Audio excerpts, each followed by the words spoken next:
What's up, guys? Real quick, before we get this video started, I did get a list of 5 things that I dislike most about this car. I'll say hate, but hate's a pretty strong word. And this video was kind of hard for me to make. One, because I hate complaining. I like to be positive in everything I do. And 2, I don't hate the car at all. It's just some things, anything that you have or love, there's just going to be certain things, characteristics, attributes, whatever you want to call it about it, that you're going to like more than others. These are the lowest 5 things that I care for about this car. But the awesome part about it is that you can go to a car lot. You don't even have to take it for a test drive. And if you can live with these 5, you're good to go. So I'm going to try to make this video as short as possible. So let's go. All right. Now let's get going. Sun's going down here, so I'm going to try to do this out with my glasses. Number 5 on my list is going to be the trunk opening. I know everybody on the internet bitches about it, and if you're going to daily drive this car and only drive this car in the summer, it's kind of a problem. It's an issue, but I mean, you definitely learn to work around it and get over it. The times when you do need to fit something bigger into your trunk, you know what I mean? It's the cargo room inside the trunk is pretty good, but the opening, yeah, it's kind of crap. I know everybody online complains about it and they try to show it in videos, but I did take a tape measure and I measured the dimensions of which you can use, and damn, I kind of figured the biggest single object which you can fit through the cavity or through the opening of that trunk is, I drink bottled water and I buy from Walmart those Great Value, the 40 pack. That just barely clears all 4 corners of the usable area of that trunk. But seats do fold down, and if you need to, you can fit bigger objects, through the front of the vehicle. But the 4th thing that I hate about this car, I will say, I've heard this a lot on the internet as well, but it's the length of the doors and the getting in and out of it. It is difficult in tight areas, and the doors are long. So you got to really pay attention to where you park. You got to really think about, the room you got and somebody else pulling in next to you. I flew my drone over and I got some shots of me getting in and out, and you can see when you pull into a normal parking spot, exactly like when you go to open the door and you get out like normal, you can see how far it swings over into the next spot.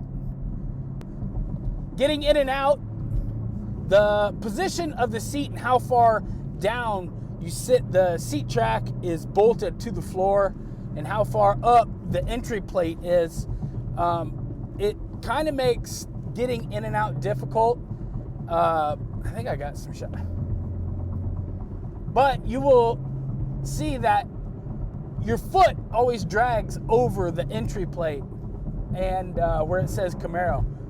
And your foot always, I imagine over time these things are going to get tore up, and there's always scuff marks or dirt or something there every time you clean out this car. I mean, I'm sure the aftermarket is going to come up with some aluminum or some metal, or even just replacement parts for that entry plate. But nonetheless, I find it kind of annoying after I did buy this car brand new. So it's kind of, I kind of want to take care of this car as long as I can, the best I can. So the big bad 3 is going to be the charging pad.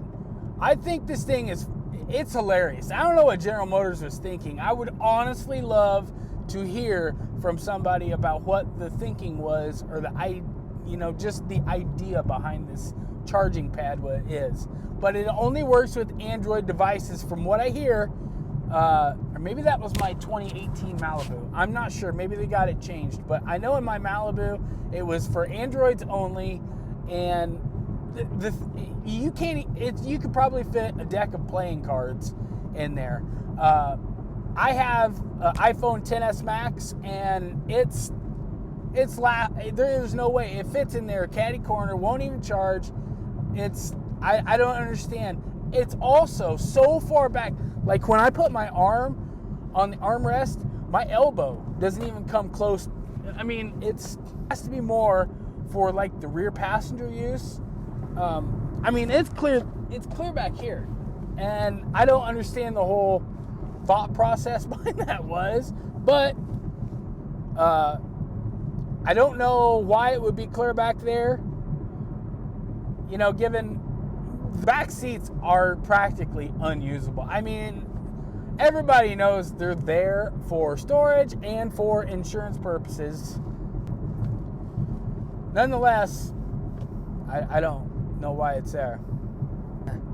Number 2 on my list, I haven't figured it out as to maybe the quality of the paint, but the clear coat on this paint, it scratches and swirls so easy. And chips, I've got minor chips in the front of this car. This car's got, let me see here, 7,300 miles, and I've got more rock chips than usual. I don't know if it's soft, but I already have had one delamination issue. It was on the deck lid, and they did warranty it.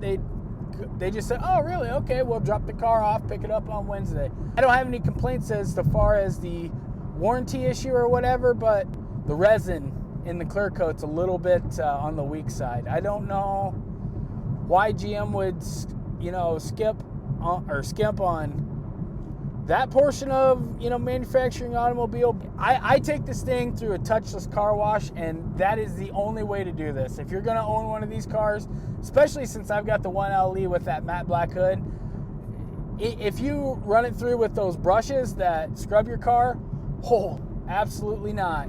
You can PPF this car, have that clear film all over this car, but I don't understand it. I don't get the point of PPFing any car. Maybe a high-end exotic, once you spend $100,000 or more, maybe you want to take care of your car, but you're going to spend like $4,000 to, that's what the clear coat is for. When you have these paint, base coat, clear coat, base coat's the color, clear coat's the protective film over it. Why it's so soft and it swirls so easy and chips so easy, I don't know. But hopefully they get it figured out and use a little bit more quality of a paint. My number one complaint, the one thing that I dislike about my 2019 Camaro SS 1LE is definitely this low slung roof. The Roofline, it gives it that aggressive stanced, chopped look, like you used to see guys do back in the hot rods back, 60s, 70s, up into the 80s. Even today they're doing it, but they're far and few between, so I don't want to hear that. The Roofline is so low on this car, I will tell you, when I pull up to a stoplight, if I pull up to the white line, I can't see the light. I can't see the light, and I am totally relying on the person next to me to move, or I can, if it's evening time / and or light nighttime, I can see the reflection off the hood, the color of the light, whether it turns red, green. It's either that or you're cranking your head down, you know, to see the wheel. It kind of sucks. It's something to get used to. You would think, as for like a daily driver, it kind of sucks. It gets old. If you're tired or whatever and you get off work and you're not in the mood for that kind of shit, then, you know, it sucks. It gets old. But the windows, the way the roofline carries throughout, you know, the whole roof structure, the windows, they're tiny. I'll tell you a story. I went through a drive-through, and those little clamshell, those little foam containers, burgers come in. I ordered 2 burgers. Don't judge. 2 burgers and a fry. Just got this car. So when I went to, you know, pull the bag through, my knuckles about ripped through the bag. And one, I felt like fat, you know, for, you know, ordering that if I felt like, and 2, it was embarrassing because I didn't know what, you know, it looked like I didn't know what I was doing, you know what I mean? So it's definitely something you got to get used to. So when you order something now, you kind of know to, you know, you got to tilt it sideways or whatever. But I think the usable space from here to, it's 10 inches. I measured it. I'll put the video up here, but it's, you know, 10 inch. Go out and measure your car. I guarantee you it's probably like 14, 16, 8 inches of window. When I pull up to a red light and I look over through my passenger seat, I can't see anything. The only thing I'm looking at is if it's a truck or an SUV, I can see their door handle. That's it. Unless they're right next to me outside the driver's window, I can't see unless I look down. You do get used to it, and life goes on. So there you go. That's my top 5, at least 5 things that I hate about my Camaro SS 1LE. And like I said, the beauty of this is before you buy the car, you can go to a car lot. You don't even have to go on a test drive to test all 5 of these. If you can get past these, you're gonna love the car. It's gonna be worth it. Like I said, the only time I hate this car is one day a month when I gotta write the payment. Other than that, this car, man, it's ridiculous how much I love this car. So other than that, I thank you guys for watching. I hope that you will subscribe. I know you're not gonna share it. That's okay. But at least give me a thumbs up, give it a like, and I hope to see you guys in the next one. Later.